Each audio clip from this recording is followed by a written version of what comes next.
yeah, JWTurnG, you already know. We finna type in dedication in this bitch, because that goes hand in hand with baptism, right? First, you gotta be dedicated. You have to dedicate your life, right? That's like, they say that's like what you do in private, right? That's what you do in your heart to Jehovah. You dedicate yourself to him in your heart. And then baptism is like the public declaration, right? So now you're getting baptized, so you're letting the public know, hey, I'm giving my life to Jehovah. But the thing is, niggas be young, and they don't be knowing what the fuck they're doing. You feel me? The reassuring history of dedication. Did you make an acceptable dedication? And so I remember, so I think I got baptized when I was like 12 or 13, right?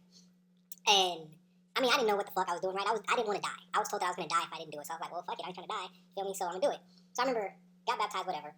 And then I remember having conversations later with like brothers and elders and stuff, and they'd be like, well, when you dedicated your life, and I'm like, what the fuck does that mean, bro? I didn't know anything about that. I just thought you were supposed to get dipped, feel me, and then you was good.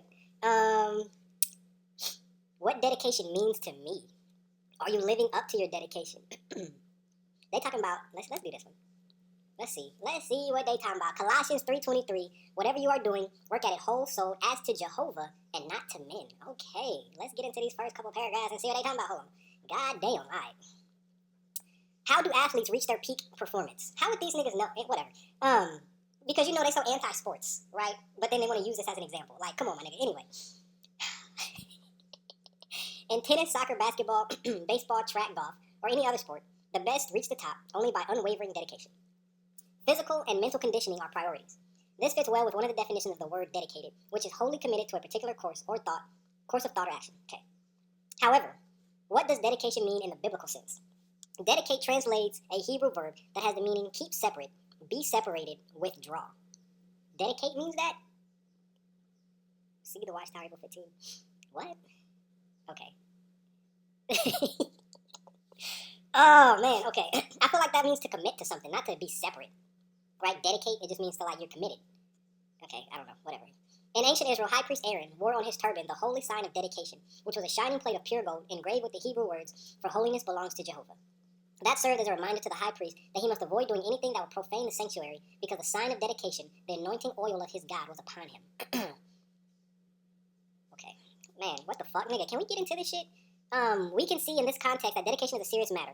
It implies voluntary identification as a servant of God, and it requires clean conduct. Therefore, we can appreciate why the Apostle Peter quoted Jehovah saying, "You must be holy because I am holy." As dedicated Christians, we bear a heavy responsibility to live up to our dedication, being faithful to the end. But what is involved in Christian dedication? What is the end? The end of our life. That's what that means. Till you die. You locked in that bitch. You on death row. Okay, let's see. Modern examples. Yeah, nigga. Let's get into these modern examples and then, yeah, we're gonna rock it from there. Alright. In modern times, thousands of faithful Christians have zealously stuck to their dedication in spite of not surviving to witness Armageddon. So they're dead. That's that. So they're dead. In modern times, thousands of faithful Christians have zealously stuck to their dedication in spite of dying, pretty much.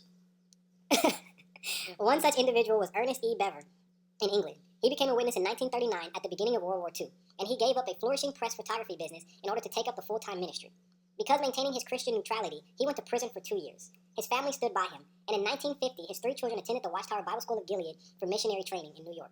Brother Beaver was so zealous in preaching activity that his friends called him Armageddon Ernie.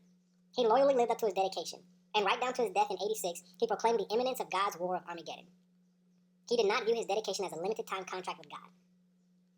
Okay. So, this dude dedicated his life, right? Okay.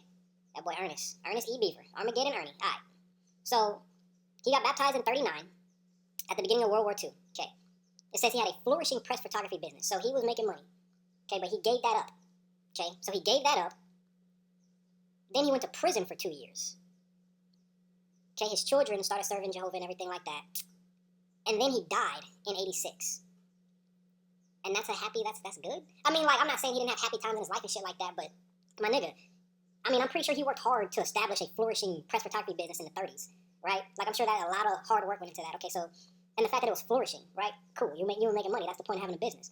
So he gave that up, then went to prison, and then years later ended up dying. So, I mean, when it comes to dedication, when it comes to being saved, like, he's dead. He's not saved, he's dead. And nobody knows if he's going to get resurrected, if he's going to wake up again, or if his life is just over and that was it. Like, he's dead. So it's like, knowing that, why not live now to the utmost of your ability? Like, who wants to spend 2 years in prison? And for what? Like, that's 2 years he ain't never going to get back. I'm pretty sure he's sitting in that prison every day. That's a long-ass time, 2 years. To be in prison, you're not doing shit. Like, Imagine all the shit he missed out on, the shit he could have did. Like, that don't even make sense, bro. Another example of undiminished zeal comes from Spain. During the Franco regime, hundreds of dedicated young witnesses took a stand as Christian neutrals. Many of them spent 10 years or more in military prisons. Nigga. 10 years or more in a military prison? Okay, so if I'm reading these examples, I'm like, yeah, I'm not dedicating my life. I'm not going to prison. Why would I want to spend years in prison? What? One witness, Jesus Martin, even accumulated sentences that amounted to 22 years in prison. Are they proud about that? What? He was severely beaten while being held up in a military prison in North Africa. None of this was easy, but he refused to compromise. I would really, really like to know.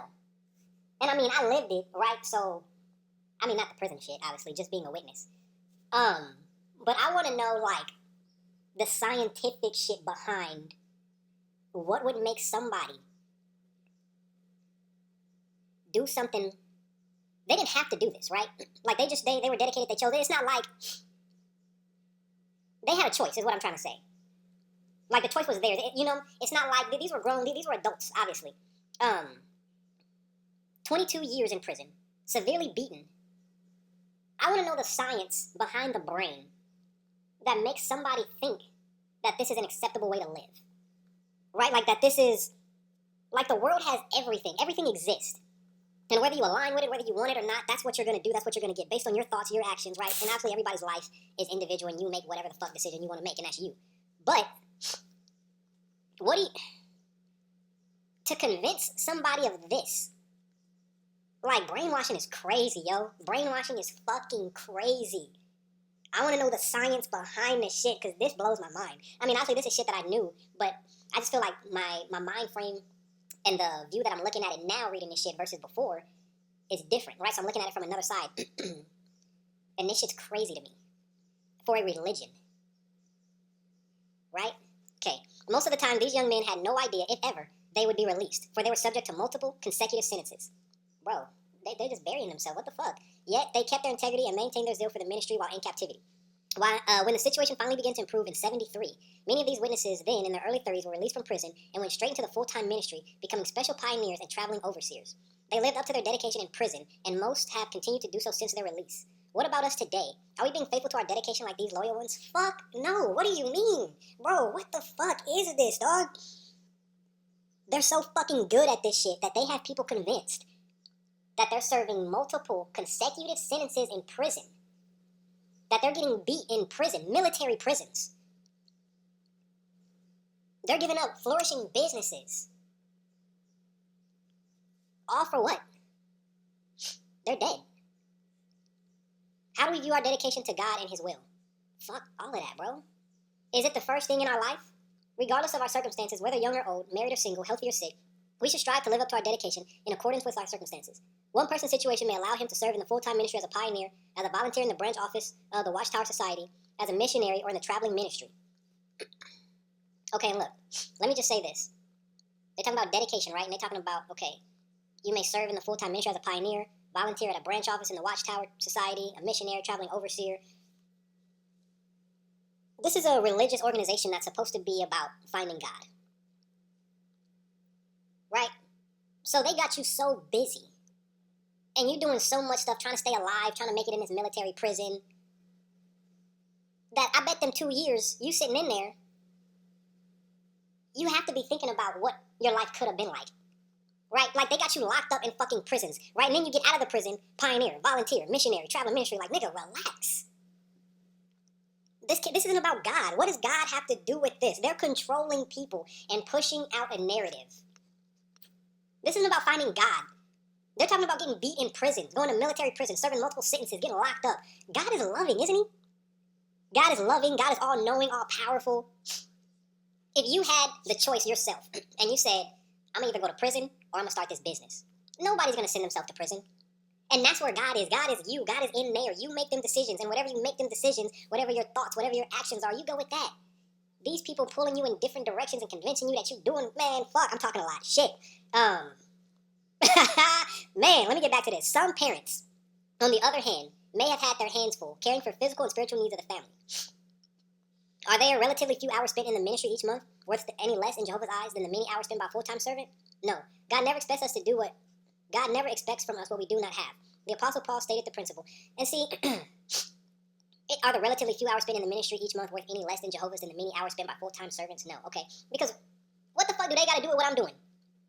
Right? And that's the big thing, too. People be comparing their lives to other people. Like, everybody's world is different. Even if y'all go through the same thing or experience the same event, you can still have different views and thoughts about it, right? You might have loved it, other person might have hated it. So it's like, even if you experience the same thing, your world is still different. So the only thing you need to do in life is lock into you. Go into that silence, go inside, find God in you, and then move. These niggas got you coming out of yourself to do something for some organization. It says, if the readiness is there first, it is easily acceptable, or especially acceptable, according to what a person has, not according to what a person does not have. Making each day count. After giving counsel to wives, husbands, children, parents, and slaves. What?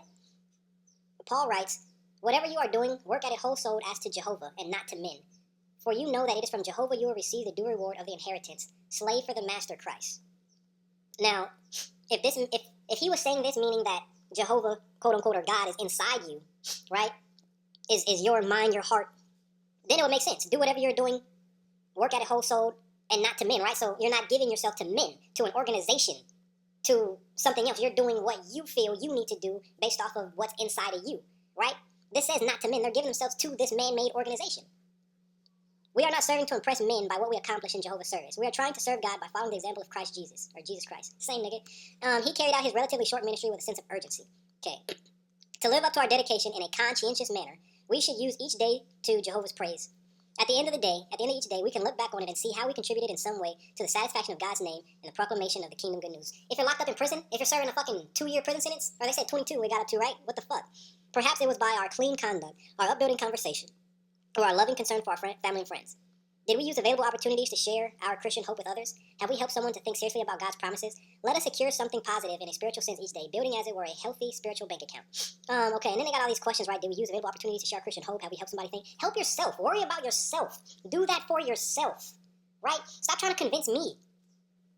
Like, niggas be knocking on the door. Like, I hated knocking on people's doors. Oh, I hated that shit. Fuck, yo. When COVID hit, and Ring cameras started popping, like everybody had a Ring camera around that time. I told myself, fuck this shit. I ain't finna be caught up on nobody Ring camera on TikTok.